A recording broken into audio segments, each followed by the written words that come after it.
Olá, bom dia, boa tarde, boa noite. Eu sou Gabriel Camargo, advogado da CCM Advogados, e essa é a primeira edição do nosso podcast, do nosso videocast, chamado Muito Além do Trabalho.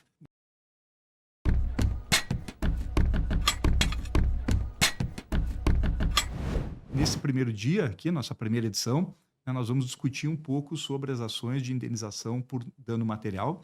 E para falar sobre o assunto, eu trouxe hoje, recebo hoje aqui alguns dos meus colegas de escritório, de CCM, que estão aqui na mesa comigo, doutor Bruno Impinotti, Carlos Humberto Melo Júnior e doutor Francisco Loyola, né?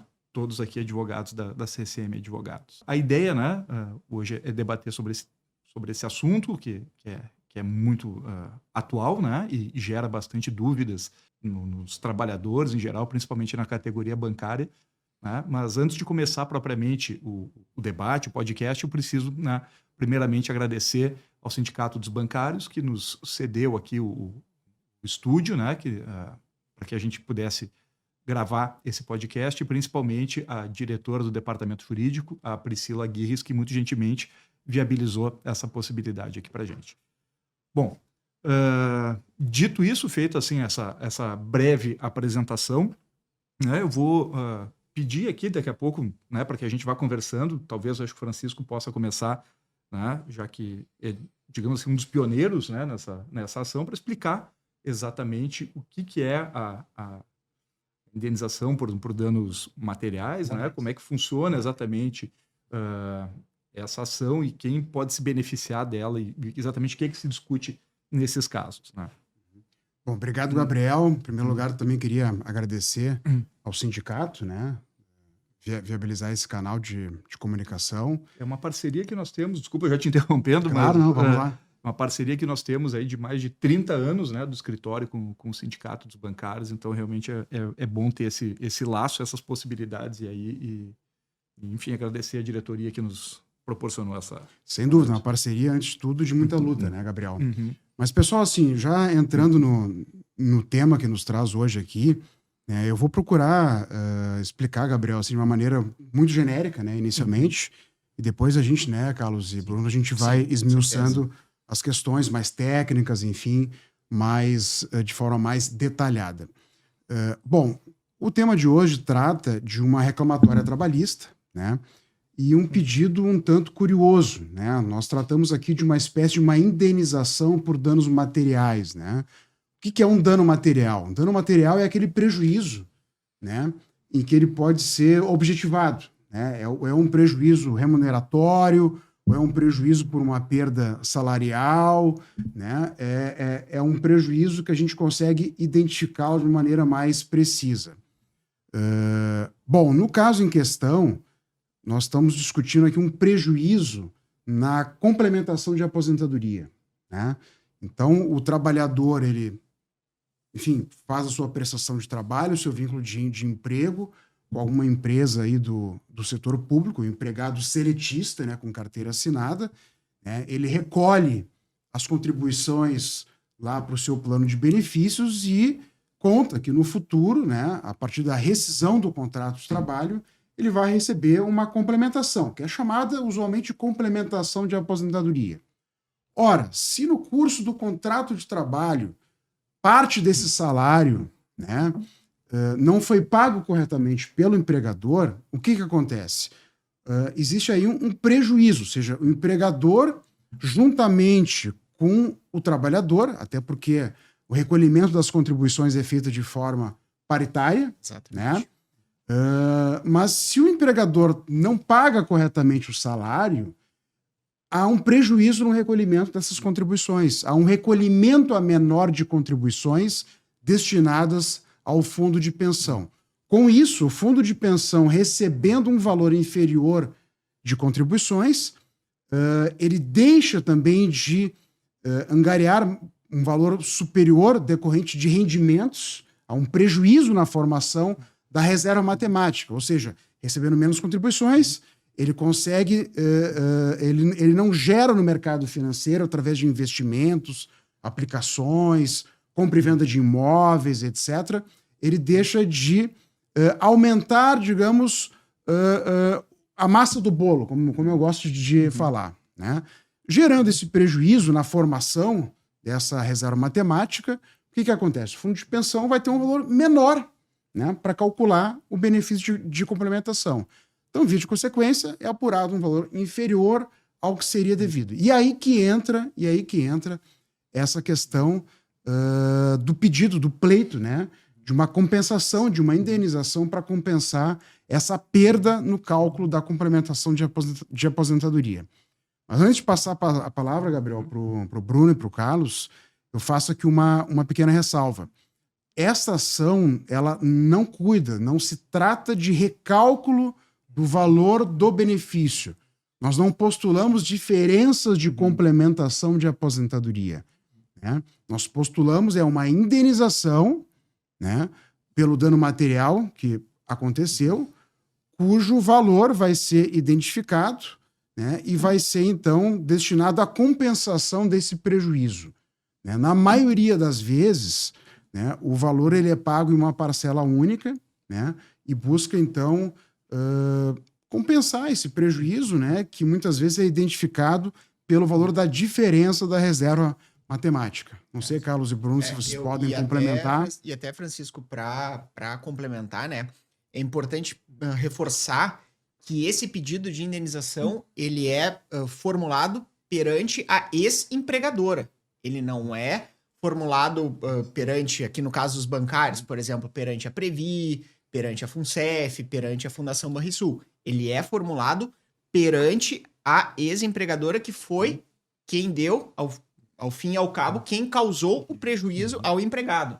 Não tem a entidade previdenciária. Não participa do processo. Não participa do processo. Apenas contra a antiga empregadora do trabalhador. Exatamente. Isso foi fruto de um julgamento do próprio STJ em 2018, né? Teve aquele julgamento do tema 955, mais conhecido como tema 955, que pacificou de fato a competência da Justiça do Trabalho para o ajuizamento desses temas, né? Exatamente.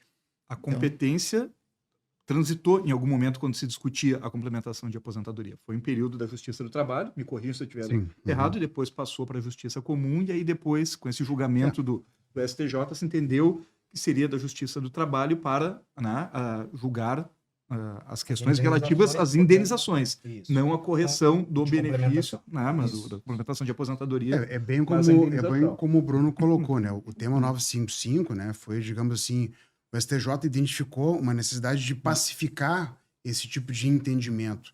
Por que isso, né? Porque a partir de um dado instante, o STF julgou que a Justiça do Trabalho não mais teria competência, né, para processar e julgar aqueles processos que tratavam de diferenças de complementação de aposentadoria.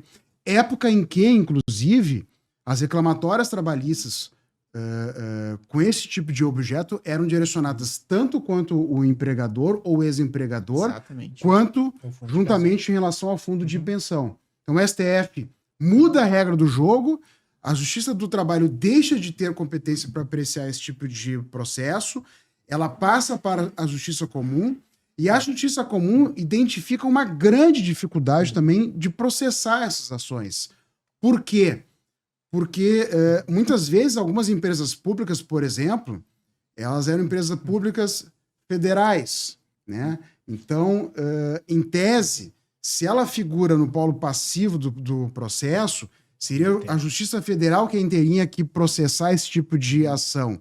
Porém, a Justiça Federal, e estamos aqui já entrando no mérito aqui de Caixa Econômica Federal e FUNCEF, a Justiça Federal identifica que não tem competência para processar o processo contra a FUNCEF, porque entende que há uma relação de direito do consumidor, então devolve o processo para a Justiça Comum. Então foi um período de muito sacrifício para o trabalhador, Gabriel, que ele fica sendo jogado de um lado para o outro pelo judiciário. Ele sai do judiciário trabalhista, muitas vezes vai para o judiciário federal, que também se diz incompetente, manda para a Justiça Comum e fica aquele jogo de vai e vem, até que o STJ, então, resolve dizer, olha, para tudo, vamos definir aqui como é que é a regra do jogo. Identifica aqui uma primeira tese aqui, muito importante, que é de que não há como condenar o fundo de pensão a recalcular benefício sem a contrapartida, sem o devido custeio, né? E aí é que se encontra uma grande dificuldade, porque a partir desse entendimento passa a haver um grande risco em relação ao trabalhador, que pode ser chamado, pode ser condenado juntamente com o fundo de pensão a dividir esta conta, né? E aí, então, né, o STJ também define que, digamos assim, uma saída, né, razoável, minimamente razoável e correta, de que cabe ao judiciário trabalhista julgar, então, digamos assim, numa medida extrema, no caso de impossibilidade de recálculo do benefício, julgar esse pedido de indenização. E convenhamos, né? Essa decisão do STJ, ela nada mais é do que trazer justiça e coerência aos julgados, porque quem de fato deu causa a esse prejuízo foi o antigo empregador. Foi o empregador que não efetuou o pagamento correto do salário e de demais parcelas ao longo do contrato de trabalho. Então, assim, na prática, não era algo muito justo realmente de que o fundo de pensão fosse condenado ao pagamento dessas diferenças, sendo que o prejuízo ele foi causado pelo ex-empregador, pelo empregador ou ex-empregador. Então, na prática, me parece que essa decisão da STJ ela foi muito assertiva nesse ponto e traz um mínimo de razoabilidade a esses casos envolvendo os pedidos de indenização por dano material.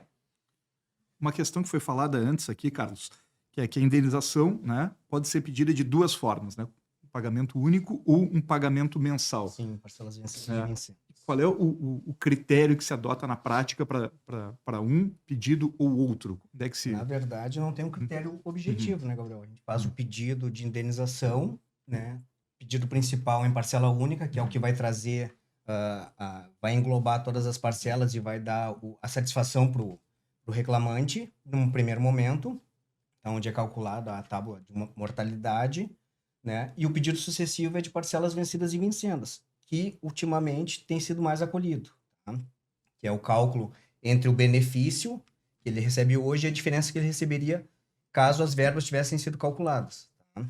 Então, hoje é mais ou menos isso que tem acontecido, né? É mais indenização, parcelas vencidas e vincendas, né? E que é feito o cálculo dessa forma.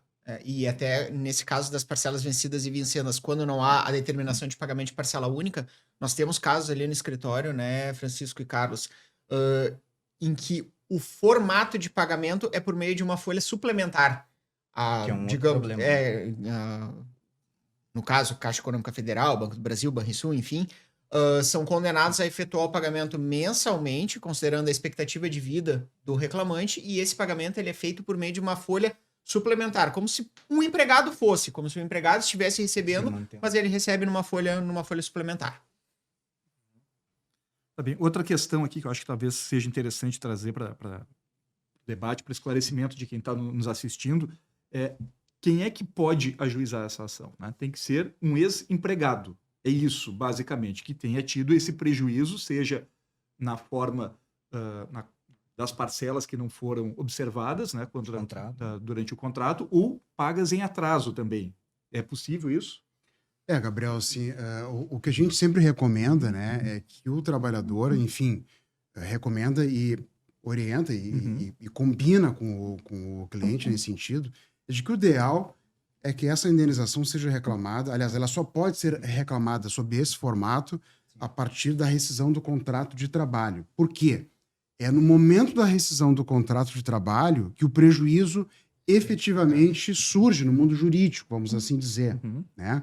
Muito embora nós já saibamos que ele vai acontecer, dependendo da situação, nós não podemos postular o pedido de indenização antes, né? O que é possível fazer, muitas vezes, mas eu digo assim, são raras as situações em que a gente identifica a oportunidade e o cabimento e a utilidade também, né, de nós postularmos algo intermediário, ou seja, enquanto o trabalhador ainda está na ativa e esse prejuízo salarial já foi identificado, já foi definido, de nós cogitarmos ingressar com uma reclamatória trabalhista contra o empregador, no caso, Caixa Econômica Federal, Banco do Brasil ou Banrisul, buscando aí uma espécie assim, de compensação em relação ao custeio que está faltando repassar por fundo de pensão. Então, aí se busca, nesses casos, o recolhimento de contribuições em atraso, juntamente com a diferença de reserva matemática. As contribuições mais a reserva matemática formam o chamado custeio. E aí, esse valor sendo, havendo a condenação do empregador, esse valor sendo aportado em benefício do fundo de pensão, né, nós também, de certa maneira, podemos prevenir, né, em algumas situações apenas, prevenir de que lá no futuro, quando esse funcionário fizer a sua rescisão do contrato de trabalho, ele ter uma certa tranquilidade, uma certa segurança de que o fundo de pensão, tendo recebido esta complementação de custeio, ele vai efetivamente observar este valor no cálculo do benefício, né? Mas eu digo assim, vai depender muito da situação. Não são todas as parcelas e todas as rúbricas que compõem o salário de participação que o fundo de pensão realmente vai receber o custeio e vai efetivamente observar, né, no cálculo do benefício. Mas então, recapitulando, regra geral, rescisão do contrato de trabalho, se ajuiza a reclamatória trabalhista com pedido de indenização por danos materiais. Esta é a via judicial, a via processual que vai assegurar a maior utilidade para esse trabalhador. Só lembrando que a questão da integralização da reserva matemática é exclusividade do empregador, né? Não é dividido com o empregado, né? Mesmo no caso de uma condenação da integralização que acontece, o TST já pacificou há muito tempo que a integralização da reserva matemática é exclusividade do empregador. Novamente, a gente entra daí naquela questão de que foi quem deu causa ao prejuízo, Exatamente. né? Como o empregado ali em nenhum momento foi responsável por esse prejuízo, né? O prejuízo integral acaba tendo que ser reparado pela Que é empregadora. o valor efetivamente grande, né? Integralização da reserva matemática. E aqui, só complementando aqui que o Francisco comentou, com relação a esse ajuizamento da ação após a saída do empregado, isso também se justifica em alguns casos, quando o empregado tem uma ação anterior tramitando, postulando diferenças de vantagens pessoais, no caso da Caixa, horas extras no caso do Banco do Brasil, horas extras no caso do Banrisul, tem essa reclamatória tramitando e a reclamatória ainda não foi finalizada quando da saída do empregado, quando da extinção do contrato de trabalho. Então, quando é que vai nascer o direito do empregado? De fato, quando a decisão anterior ela transitar em julgado, ou seja, quando não houver mais possibilidade de recurso. Só que como o empregado já teve o seu contrato de trabalho extinto, ele não teria como prever isso. Então, por isso que o ideal realmente é que a gente aguarde a extinção do contrato de trabalho. A CCM, né, atua com essa matéria, com essas ações, no Brasil todo hoje, né? Essa é uma matéria que já tem posicionamentos divergentes, de acordo com o Tribunal Regional do Trabalho, ou já é uma matéria totalmente pacificada? Qual é o panorama que a gente tem até para explicar, né, para quem está acompanhando, que não está apenas vinculado aqui ao TRT da 4ª Região, para saber qual é o panorama que a gente tem no Brasil todo? Gabriel, essa pergunta ela é muito oportuna, né? E eu digo assim, né?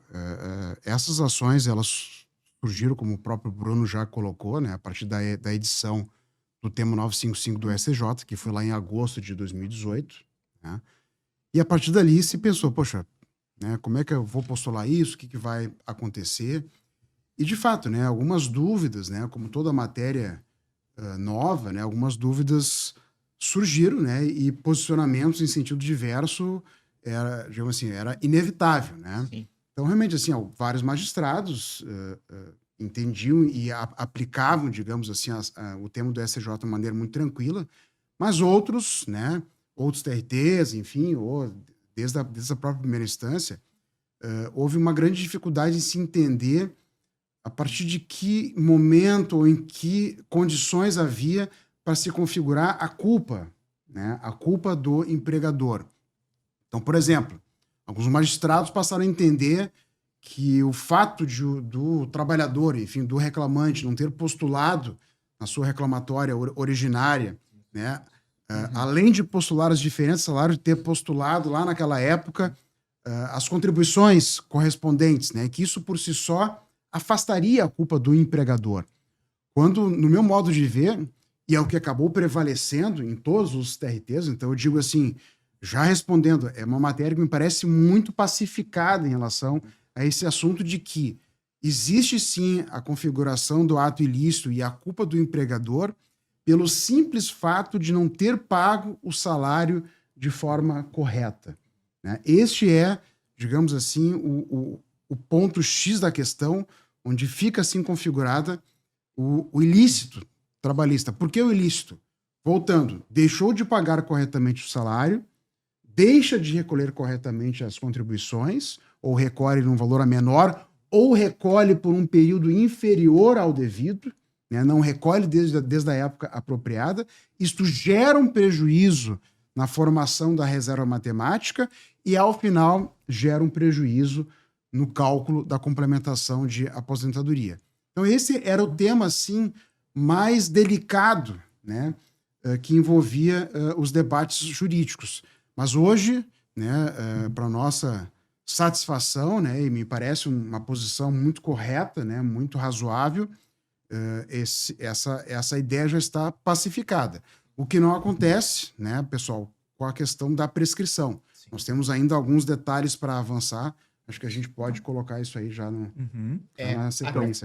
Quais são eu até faria um adendo antes de a gente avançar para esse tema da prescrição. Até faria um adendo em relação a isso que o Francisco comentou, porque até mesmo tribunais que possuem vieses mais direcionados ao lado dos empregadores reconhecem, de fato, o direito à indenização por dano material. Ou seja, é uma questão muito pacificada e o próprio Tribunal Regional do Trabalho da 4ª Região, nosso tribunal aqui do Rio Grande do Sul, tem um repetitivo julgado de forma favorável, questão de 2 anos atrás, julgado de forma favorável também aos empregadores. Então, aos empregados, perdão.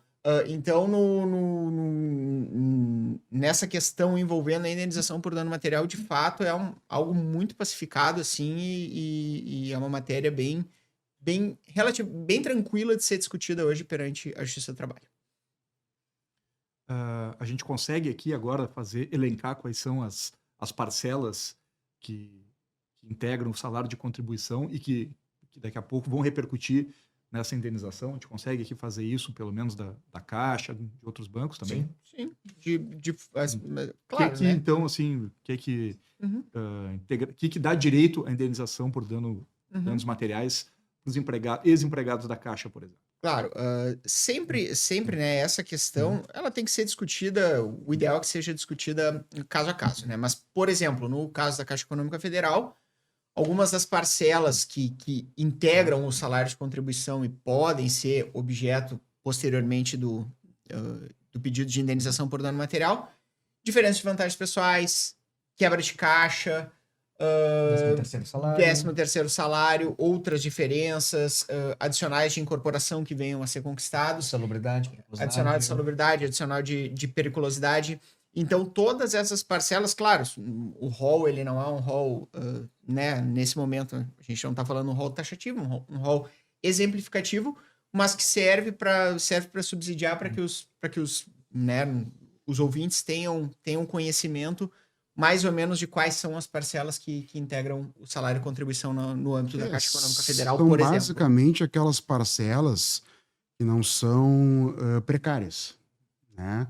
Então nós temos aí, como o próprio Bruno já falou, o próprio salário padrão, também conhecido como salário base, né? Mas no mundo caixa é o salário padrão, vantagens pessoais, quebra de caixa, né? Adicional por tempo de serviço. Gratificação de função, o ATS, que é o adicional por tempo de serviço, que mais? Os adicionais CTVA, de incorporação e o CTVA, né? O CTVA, é importante fazer um parênteses aqui, o CTVA é uma discussão assim que ela tem muita importância em relação a um plano em específico da FUNCEF, que é o pessoal que é não saudado, né? Então, na FUNCEF, O que nós temos? Nós temos um plano de benefícios, que é o chamado Reg-Replan não saudado, né? Que detém uma determinada modalidade, né?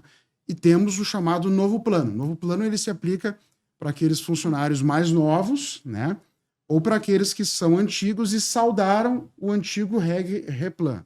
Então, nós temos o pessoal Reg-Replan não saudado, e o pessoal que é novo plano, e o pessoal que é Reg-Replan saudado mais novo plano.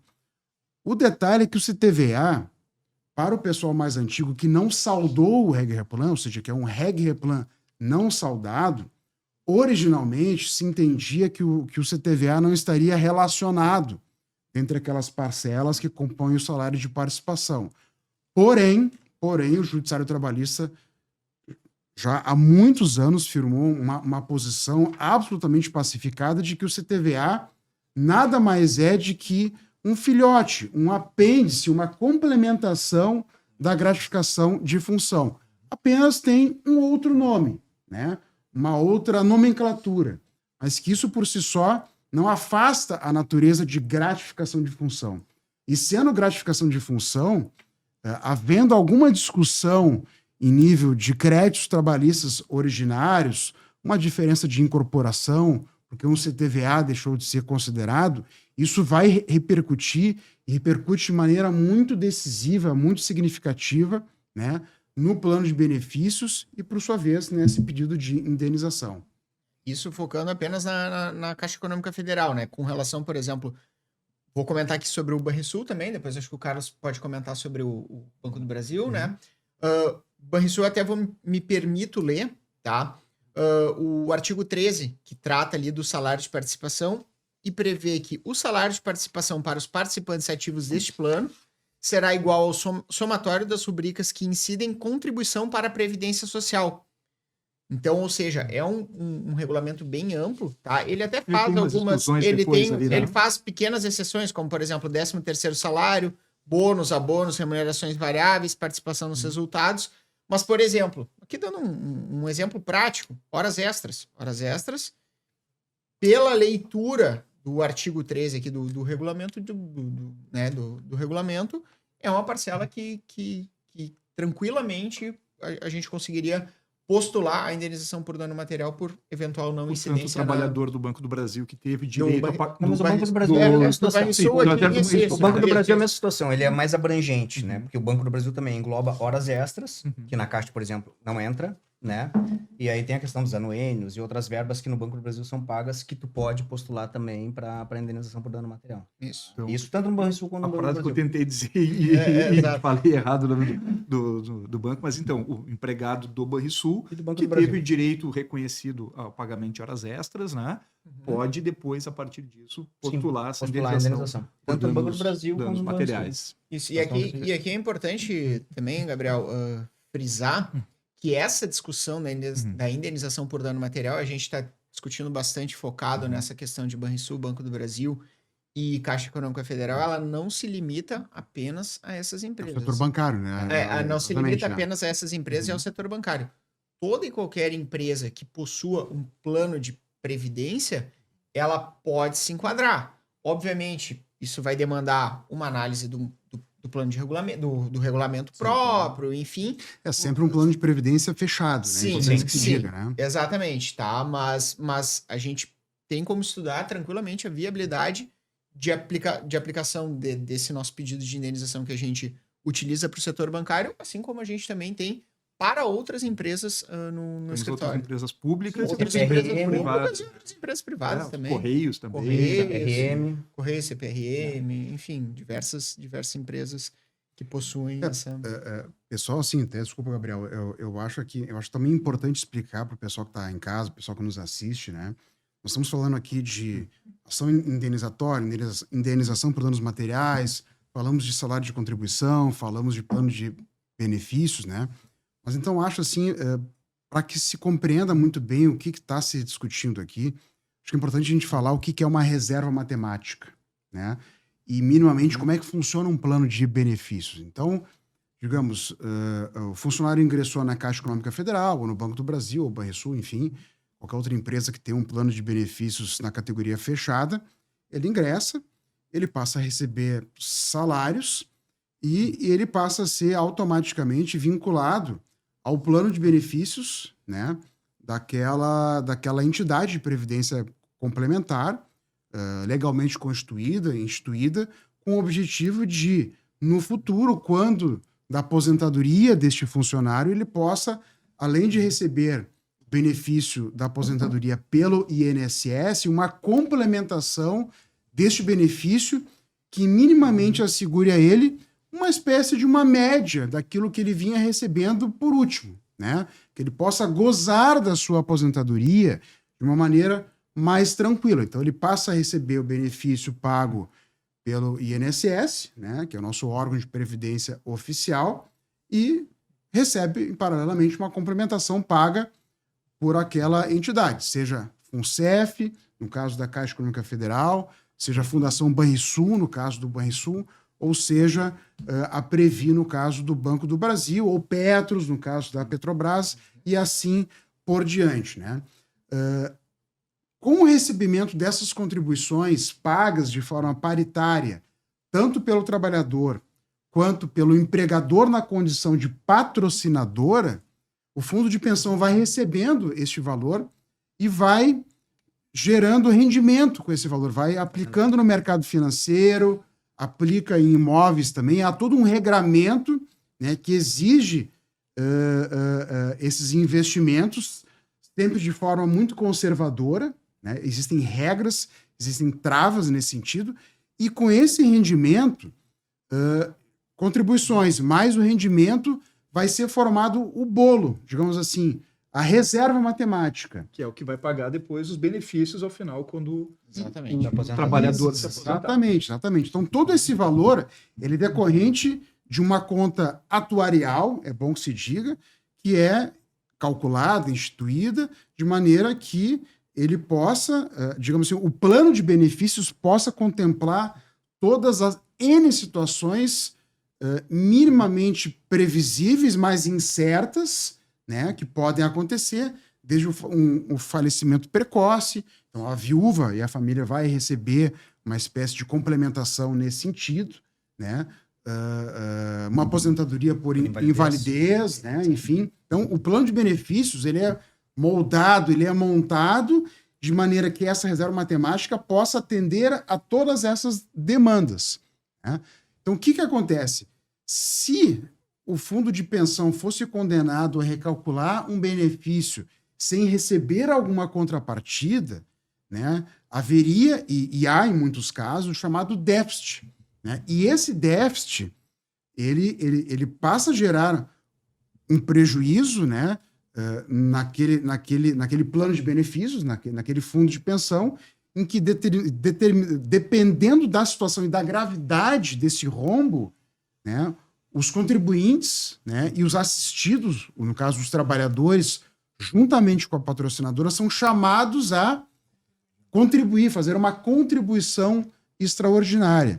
E o tema do STJ, ele veio exatamente para contemplar essa situação, mas sempre com um olho, a proteção daquele trabalhador que, tendo sido prejudicado pelo patrão, pelo banco, pelo seu empregador, ele não fique desassistido, né?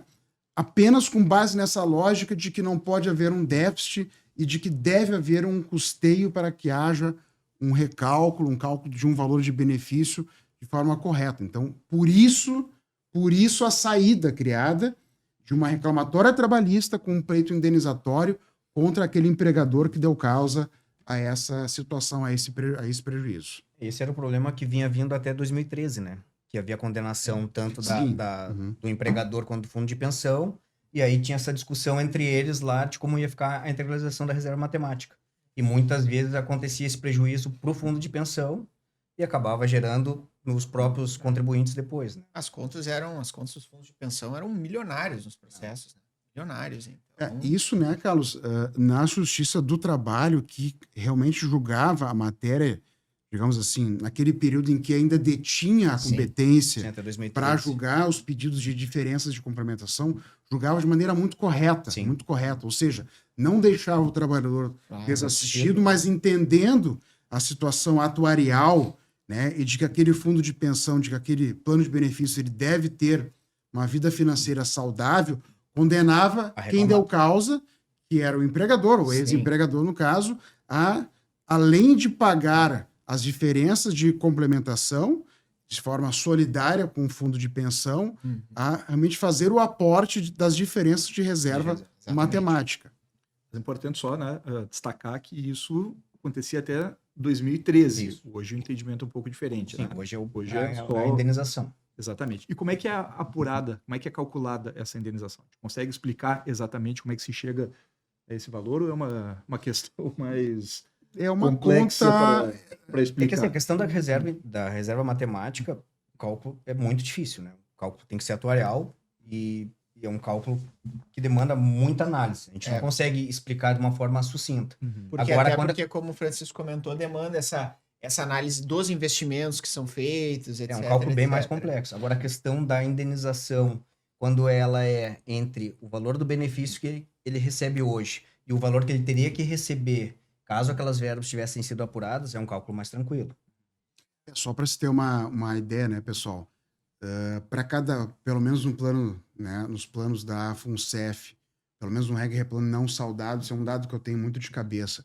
Para cada R$1, digamos, caso houvesse a condenação da FUNCEF a recalcular o benefício, né, daquele assistido em R$1, ou seja, em aumentar em R$1, ele teria que receber entre R$100 e R$200 a título de custeio, a título de compensação, né, para a sua reserva matemática, para que não se configure um déficit. Então, é um cálculo bastante complexo que leva em conta a expectativa de vida, leva em conta a idade daquele trabalhador, leva em conta N situações, né? Que aí só uma conta atuarial pode explicar, né, pessoal? E assim, né? Às vezes a diferença entre benefício, ela pode ser de R$1.000, pode chegar a R$15.000. Então, assim, são valores extremamente expressivos. O fato é, ainda mais considerando né, que em boa parte dos nossos casos há uma projeção dessas parcelas serem pagas em parcela única, como o Carlos já explicou no início, são realmente processos bastante expressivos financeiramente falando, né? Com quantias vultuosas. Alerta muito. Mas é importante. Sim. Importante para o trabalhador. Não, sem dúvida. Pessoal, mais algum outro aspecto importante que vocês acham? Não comentou sobre a prescrição. Também a gente tem que entrar nessa questão. Então, quer falar sobre isso? Posso Bruno? falar inicialmente, né, a questão da prescrição. Bom, primeiramente, prazo de 2 anos para ajuizamento da demanda, conforme determinado na Constituição Federal e na própria CLT. No entanto, a gente tem algumas saídas, algumas exceções que a gente utiliza nos nossos processos, né? Como, por exemplo, a discussão da ausência de prescrição é uma delas, né? Subsidiado ou albergado pela súmula 327, onde a gente equipara a discussão a diferenças de complementação de aposentadoria. É uma tese em que a gente suscita a ausência de prescrição. O que incidiria, no caso, seria a prescrição quinquenal, né? A gente postularia os últimos 5 anos, independente da data de saída do... É uma prescrição parcial, né? Exatamente, uma prescrição parcial. Outra alternativa que a gente tem, e é uma alternativa muito, muito boa, que a gente tem utilizado nos nossos processos, é a discussão da actionata. O que é a actionata? A actionata nada mais é do que o ponto de partida seja a data da ciência da lesão. E quando que a gente vai ter essa lesão? Por exemplo, um empregado ajuizou uma ação lá em 2017 postulando, no caso da Caixa, por exemplo, vantagens pessoais e adicional por tempo de serviço. O processo está tramitando, em 2018 esse empregado ele resolve sair da Caixa, aderiu algum PDV, saiu da Caixa. E o processo lá, ele saiu em 2018 e o processo de 2017 seguiu tramitando. Seguiu. Foi julgado agora, em 2025, pelo TST de forma definitiva. Foi lá no TST em 2025 que o TST disse, não, realmente, aqui o empregado tem direito às vantagens pessoais e o adicional por tempo de serviço. A decisão transitou em julgado, ou seja, não há mais possibilidade de recurso. Então, como é que o empregado ele postularia lá em 2017 ou 2018 essa indenização se ele tinha apenas uma expectativa do direito na ação anterior? Então, a gente utiliza como tese, como ponto de partida, a data do trânsito em julgado da ação principal. Se ele conquistou pedidos na ação principal há menos de 2 anos, tranquilamente é possível postular a indenização por danos materiais. Tem algumas outras exceções ainda que a gente utiliza em alguns casos, data de homologação de cálculos, mas são teses mais subsidiárias. O foco realmente são essas 3. Data de saída menos de 2 anos, né, seguindo Constituição e legislação, ausência de prescrição pela súmula 327 e a questão da actionata. O importante, eu acho, assim, é deixar bem um registro aqui do nosso alerta para quem nos assiste, né? O que a gente recomenda? Aconteceu a rescisão do contrato de trabalho, procure um advogado da sua confiança e analise essa situação. Dentro né? desse prazo de 2 Dentro anos. desse prazo de 2 anos. Não deixe melhor passar tempo, né? o prazo de 2 anos. Que se passou o prazo de 2 anos, nós vamos sempre estar remediando uma situação que poderia eventualmente ser evitada. Exatamente. A gente pode entrar com a ação e pedir a suspensão dela, né? Também, Então, também. nesse também. caso, seria uma garantia para o trabalhador, né? A gente Mas eu digo ajuiza a assim, ação e pede a que suspensão. avalie o seu caso. Pode ser que naquela conversa com o advogado se identifique que não há o que ser postulado naquele instante, porque realmente ainda há uma reclamatória trabalhista em curso, em que se busca uma diferença de salário, aquele direito ainda está indefinido, né? E pode ser que o processo avance mais tempo e vá transitar em julgado só lá na frente. Né? Então, não faria, digamos, sentido se antecipar diante de uma situação incerta. Lógico, muitas vezes, né, Carlos, a gente identifica que um processo ele está indo muito bem, ele está conquistando aquela diferença e que é muito improvável que o processo vá reverter. Então, nesses casos, desde logo já se ajuiza, se pede a suspensão para aguardar julgar aquela reclamatória anterior. Mas o fato é esse, fica aqui o alerta. Não deixe passar o prazo de 2 anos para, no mínimo, avaliar a sua situação. Tá bem, doutores. É isso? Eu acho que é Algum isso. outro... Fica bem Acho explicado. que demos pelo menos um bom panorama inicial, né? Acho que, claro, isso não substitui a conversa com o advogado, a análise da documentação e do caso concreto, para que se decida exatamente, né, da conveniência de ajuizamento da ação. Exatamente. E até um, né, indo na mesma linha do Francisco, um alerta, né? Obviamente, sempre procurar o advogado dentro desse prazo de 2 anos após a rescisão do contrato de trabalho, mas para quem nos ouve, se já saiu há mais de 2 anos, né, e possui algum processo em trâmite, procurem igualmente um advogado. Ou está em dúvida. Ou né? está em dúvida, procurem um advogado de confiança. Lembrei de uma outra né? situação que é a ação, né? Pode ser inclusive uma ação coletiva. Tá? Sim, Uma ação exatamente. coletiva, não precisa ser uma ação individual. Exatamente. Né? Daqui a pouco faz Exatamente. parte de uma ação coletiva, teve direito reconhecido posteriormente a esse prazo de 2 anos, pode sim procurar para fazer análise. E as ações né? coletivas, elas geralmente possuem um trâmite mais Mais lento, né? lento do que o normal, então não são raros os casos de clientes que nos procuram. Doutor, transitou em julgado uma ação minha, uma ação coletiva, eu já saí do banco há muito tempo, mas tudo bem, se a ação transitou em julgado há menos de 2 anos, a gente pode... A gente tem essa possibilidade Pode de analisar, trabalhar. pode identificar ver se essas parcelas integram o salário de contribuição e futuramente ajuizar essa ação Exatamente. indenizatória. E lembrar, assim, acho que tem 2 aspectos que são relevantes, né? Que a CCM, que o nosso escritório tem sede em Porto Alegre, mas a gente atua no Brasil todo, a gente tem condições de pegar ações no Brasil todo. E às segundas-feiras, no Sindicato dos Bancários de Porto Alegre, à tarde, né? Sempre tem um advogado nosso de plantão, entre 1h30 da tarde e 16 horas. Entre 13h30 e 16 horas. Então, né, fica aí já o convite para os bancários, para a categoria bancária, que estiver nos assistindo, se tiver interesse de comparecer aqui para conversar conosco. Além dessa situação, né, Gabriel, é bom que se diga também, assim, o nosso escritório foi talvez, assim, está dentro dos pioneiros nesse tipo de processo. Nosso escritório, juntamente com outros, desenvolveram essa tese jurídica, né? Então, nós estamos dentre os principais escritórios, né, em nível de país aí, né, nível nacional, que atua nesse tipo de demanda. Né? Então, temos digamos, um conhecimento muito profundo, né, em relação a essa matéria. Já passamos por tudo que a gente podia ter passado aí, né, pessoal? Então, Verdade. né? Tá bem, então, acho que chegamos ao fim, então, hoje, da primeira edição do nosso podcast, muito além do trabalho, né? retornaremos em breve para a gravação de novos temas aí que sejam do interesse dos trabalhadores em geral. Então, quem assistiu até agora, muito obrigado. Até a próxima. Obrigado. Obrigado, pessoal.